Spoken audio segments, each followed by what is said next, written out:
wag na wag nyong gagawin to sa mga siling panigang nyo, lalo na kung nakatanim sa container o sa sako. Baka matulad kayo sa akin. Good day mga boss. So it's been a long time.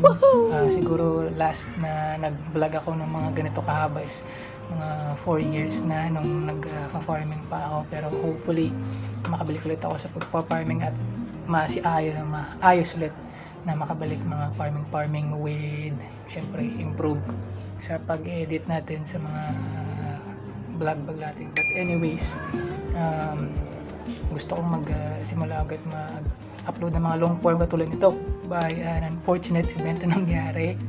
So recently ay meron akong tanim ng mga siling panigang at isa sa mga pinakamayabong at pinakamaganda kong tubo na siling panigang ay nanilaw yung mga dahon at nalagos yung mga dahon.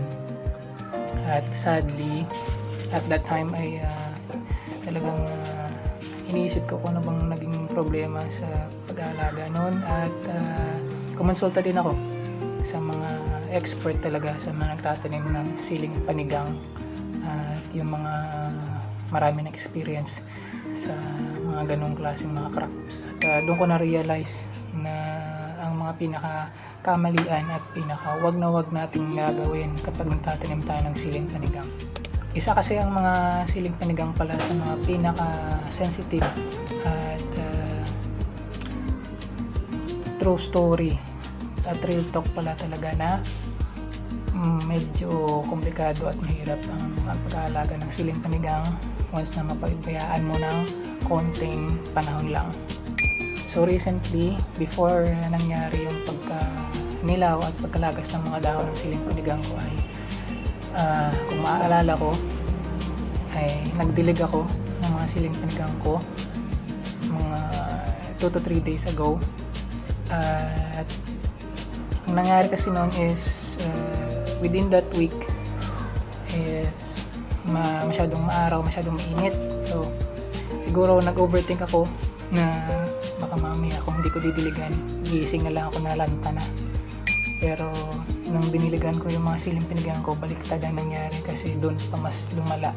Possible scenario na nangyari is nung time na diniligan ko yung mga siling panigang ko is mga alas 8 na ng umaga. Talagang dapat strictly kung mag-water tayo ng ating mga tanim, kung possible, disiplinahin natin na early in the morning lang talaga. Early in the morning at late and afternoon. Kasi ang mangyayari niyan is magkakaroon ng mga problema at stress sa halaman.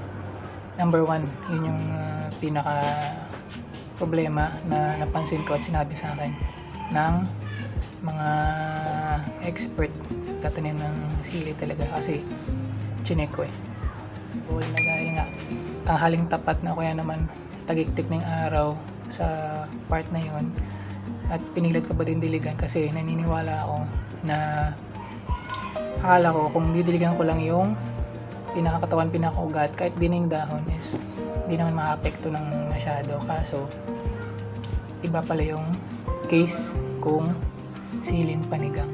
And then after that, ang isa pang pagkamali ko nun ay nag-flashing pa ako ng dilig, konting-konti lang naman, konting-konting dilig sa hapon. Hindi pa ako nakontento ng umaga, diniligan ko pa ng hapon kasi nga nag-overthink na ako na pamamilis manuyo, wala, naglalapang na. Kaya nangyari, after ng pagdidilig ko noon, pagka kinabukasan, agad-agad pagka next day, lumabas talaga agad yung paninilaw ng mga dahon. Kaya akala ko is dahil lang sa fungus kasi nga maaraw. Pero pumasok din sa isip ko na baka mamaya napas mo o kaya na overshock yun. Number 1 talaga, huwag na huwag mong gagawin is mag-overwatering sa mga siling panigang nyo, at strictly talaga early in the morning at late in the afternoon lang talaga kayo mag-water. Kung nakalimutan nyo sa umaga, At mga tanghali na, huwag nyo nang irisgo. Hapon na lang ulit. Kung makalimutan nyo sa hapon, that's fine. Huwag nyo nang irisgo. Bahala nang manuyo yung mga ugat. Kesa naman na ma-overshock. And then number 2 is, tinanim ko kasi sa sako. O kaya naman, kung magtatanim kayo sa container, o kaya sa sako, lagi nyong sisiguraduhin na may sapat na butas yung mga container o sako nyo. Kasi, isa pala lang sa dahilan. Dahil nag-overwatering ka na, hindi pa masyadong makalabas yung tubig sa sako, walang masyadong drainage, wala masyadong butas na paghihingahan ng mga ugat, kaya mas na-stress ang ugat. Isa rin yun pala sa nagiging cause. Number 3, isa pa rin kamalian ko. Hindi ko alam kung talagang naging pabaya na lang ako, talagang naging katangahan na lang talaga yung nangyari. Pero wag na wag nyong gagalawin at bubungkalin ng napakalapit yung mga ugat ng siling panigang. Kasi real talk talaga mga boss. Sa lahat ng mga crops na tinanim ko, kahit nung nagpa-farming pa kami, pinaka-sensitive talaga yung sili. Buti pa kang Japanese pipino, okay lang eh. Kahit na maliit lang ganyan, no? Tapos namumulaklak na, kahit pitik-pitikin mo yung bulaklak niya, di maapektuhan eh. Ano pala, tubo pa rin eh. Pero yung siling panigang, acting yan. Nagbungkal lang ako ng siguro mga ilang centimeters lang. Nagalaw ko yung ugat. Nagbungkal ako. At yun na. Siguro isa rin yun sa naging dahilan. So kung magbubungkal kayo, yung enough lang, malayo. Siguro mga 3 to 5 inches kung possible. Enough lang at huwag yung masyadong bubungkalin. Enough lang para magkaroon ng hangin yung mga sili nyo. Not only on the sili but kahit sa mga ibang crops, lalo na sa mga high value crops. Yun lang naman yung possible na tatlong dahilan na piniliwanag din sa akin. So ano ba ang remedy, solution na pwede natin gawin? Number 1, kapag nangyari din yun sa inyo, try nyo muna na tignan kung malamig yung lupa, may moist pa din yung lupa. Pag meron, dagdagan nyo yung butas ng mga container o sako nyo, o kaya naman ay lipat nyo na lang sila sa open area. Sabi ko kanina, medyo sensitive ng sili, pero that's other option. Malay nyo, diba? Kung kaya naman. And then number 2 is ilagay nyo muna sa lilim.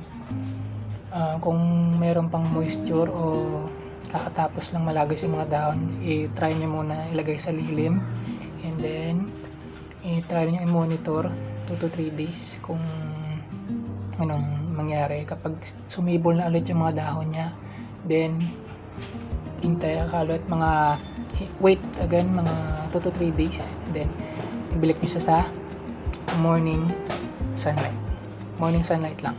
And then number 3, kung magdidilig din naman kayo, kasi syempre hindi naman pwede na hindi nyo diligan, this time just a sprinkle lang. Sprinkle na pagdidilig, enough na magkaroon lang ng moisture yung mga siling panigang nyo. Parang nagdidilig ka lang ng mushroom, kasi mushroom spray lang yun eh, konting basa lang yun, parang ganun lang muna hanggang makarecover. Tapos i-monitor nyo unti-unti kung paano nyo i-measure at ma-adjust yung pagdidilig.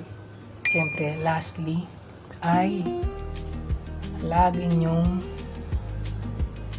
lalagyan ng foliar. Disiplinadong pag-maintenance ng foliar, calcium, mga organic na pataba. Kung alam nyong kulang na, medyo low level na yung lupa, dagdagan nyo ng organic na pataba. At dapat intindihin nyo rin kung ano ba yung mga garden mix na nilalagay nyo sa lupa nyo. So yung akin, siguro isa rin sa mga pagkukulang ko is nakalimutan ko na meron palang mataas na coco peat mixture at vermicast yung garden soil ko. So dapat hindi ko pala binidiligan ng sobra kasi kahit konting tubig lang ay sisip-sipin na ng kokopit.